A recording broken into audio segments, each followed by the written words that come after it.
Hey y'all, how y'all doing? King coming at you. Well, I got it in there. 4L60 reverse drum assembly piston. I got it in there. It wasn't easy. I used this like they did on YouTube. They show you how to do it on YouTube. Put that over there like that. Ease it down on there. And I use, these are folder insert plastics. I just cut it,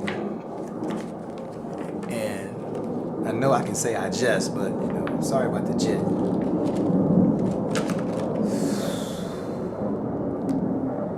I just cut it, put it around the edges there like this. Ain't no such thing as just cut it. I cut it. After several attempts, as you can see, I finally got it in there, and it slipped over here. Now, the key to this is to make sure that it's just enough to cover that area where the snap ring goes in. That's the key to that. And after you get it in there, then it's a good idea to test it by turning it. You should be able to turn it with your hand. You should be able to turn it with your hand like that. It wasn't easy, guys. It was not easy. I'm just going to tell you this now. It wasn't easy. I didn't fool with the bushings, and I'm not going to fool with the bushings.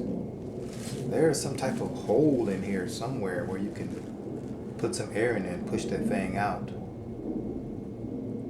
But I'm not going to fool with that. Only thing I'm going to worry about now is getting the rest of these jokers in here. So that's it. Seal is in. I got some old seals here. Called a lip seal. I wouldn't use a feeler gauge. Feeler gauge is too damaging looking. So after he did that, then he did this, put this on. I think he put this on. And he pushed that down. I don't know how far he went down on there, but I know it wasn't like this, it was like this. It's got another little, it's like it's got two grooves there, but there's only one. That the snap ring goes on.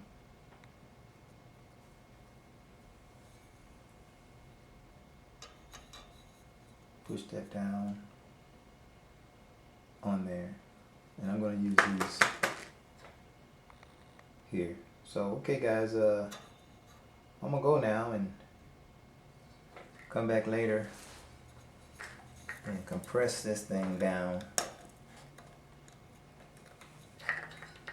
so that I can put that clamp on there, or that retainer clamp on there. Okay, y'all take it easy, and I'll talk to y'all later.